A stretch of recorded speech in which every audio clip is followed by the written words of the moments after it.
Дұрыс тамақтану адам ағзасына маңызды екені белгілі.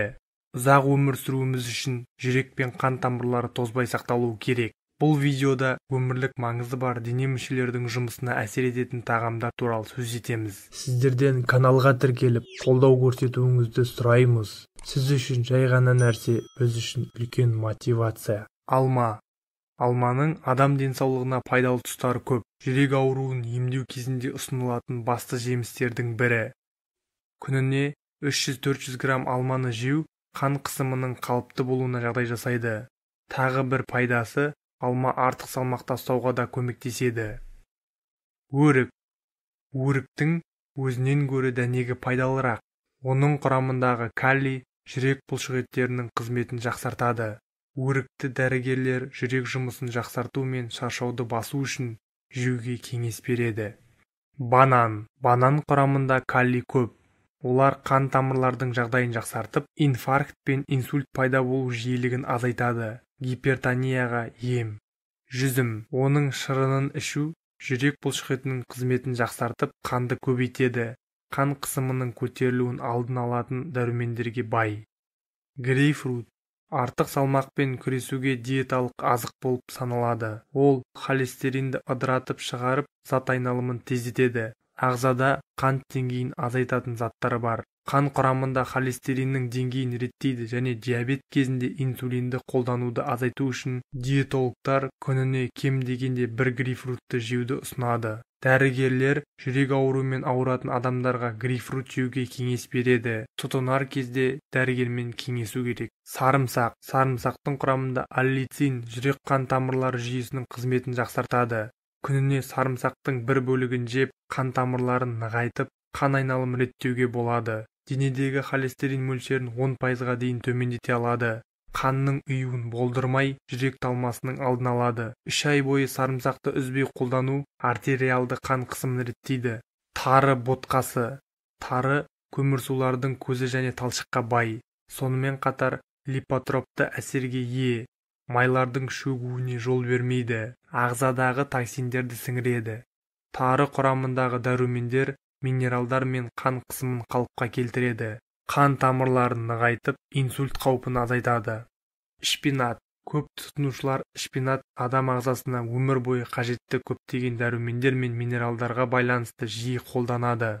Шпинатты пайдалану арқылы ұзақ уақыт бойы ұйқысыздықтан, шаршау мен стресстен арылыңыз. Гипертония, анемия және қант диабетімен ауыратын адамдар шпинатты үнемі пайдалану арқылы жеңілдетуге болады. Шпинат жүрек ауруының қаупін азайтады және қан ұюын төмендетеді. Өнімді қан қысымы жоғары адамдар тұтынуы керек, себебі оның құрамында магний көп. Брокколи қырыққабаты. Жүрек қан тамыр жүйесі үшін құнды болып табылады. Брокколи құрамындағы калий жүрек бұлшықетін нәрлейді.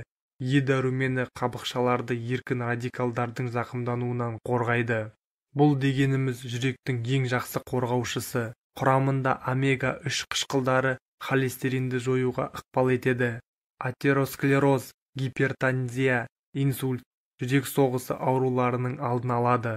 Брокколи құрамында С дәрумені, бета-каротин, селен, мырыш, фосфордың болуына байланысты иммундық қорғанысты күшейтеді, инфекциялармен күреседі.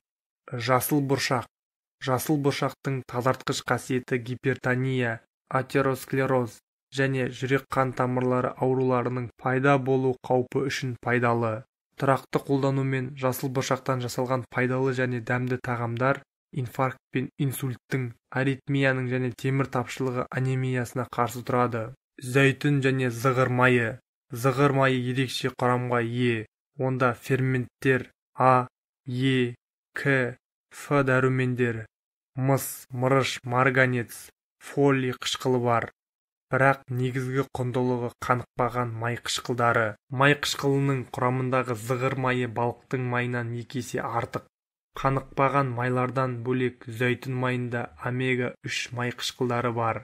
Омега-3 май қышқылдарының қан қысымын қалпына келтіріп, жүрек денсаулығын ұзақ жылдарға сақтайтыны дәлелденген. Бұл пайдалы май қышқылдарын адам ағзасы өздігінен өндіре алмайды, сондықтан оларды тағамдардан аламыз. Зығыр майындағы омега-3 және омега-6 май қышқылдарының жоғарғы концентрациясы қан тамырлары мен жүрек бұлшықеттерінің серпімділігін едәуір арттырады. Оларды нығайтып, жүрек-қан тамырлары ауруларының алдын алуға көмектеседі.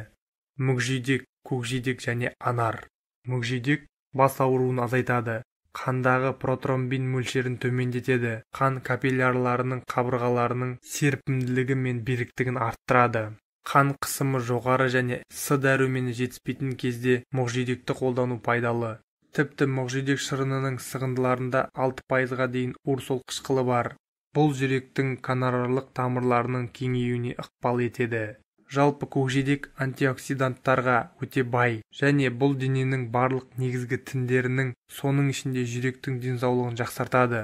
Сонымен қатар бірнеше ғылыми зерттеулерге сәйкес, бұл жемісті әртүрлі және диетамен бірге жеу іштің майын, қант диабетімен ауыру қаупін төмендетеді, холестерин деңгейін төмендетеді және жүрек-қан тамырлары ауруларында қолданылады. Анар жидегінің құрамында А, Б, С, Е дәрумендері мен калий, йод, темір, кремний, кальций сияқты минералды заттар көптеп кездеседі. Денені, жүрек бұлшықеттерін қуатты етеді. Қандағы холестерин деңгейін және қан қысымын түсіреді. Тамырдың бітелуін алдын алып, оларды ашады.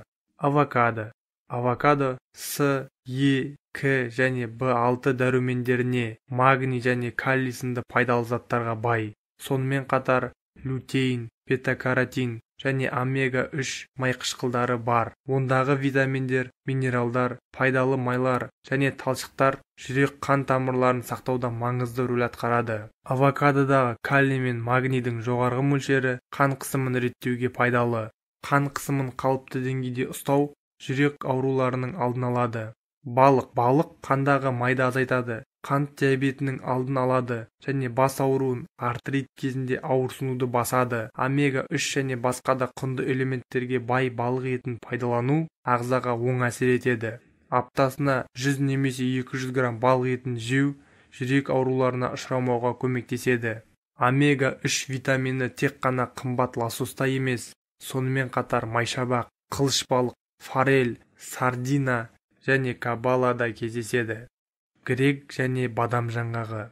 Жаңғақтар жүрекке аса пайдалы. Бадам жаңғағы калий, фосфор, темірге бай, сондықтан жүрек ауруына пайдалы болып есептеледі. Негізінен көбіне тәтті тағам түрлерін дайындау кезінде пайдаланады. Бадам қанды тазартатын қасиетке ие. Аптасына 5 рет жеу ұстамалы жүрек ауруы және жүрек ауруларының қаупін 30%-ға азайтады. Грек жаңғағын физикалық тұрғыдан әлсіреген уақытта қан азайғанда, жүйке жүйесінің ауруларында және жүрек ауруында күніне 5 түйірден жеу керек. Жүрек ауруын болдырмау үшін күнделікті өмірде тұз, маргарин, майонез, майлы етті және алкогольдік заттарды шектен тыс қолдануға болмайды. Жүрек пен қан тамырларыңыз сау болсын және жұмысын жақсы істесін. Сіздермен бірге шипагер арнасы. Деніңіз сау болсын.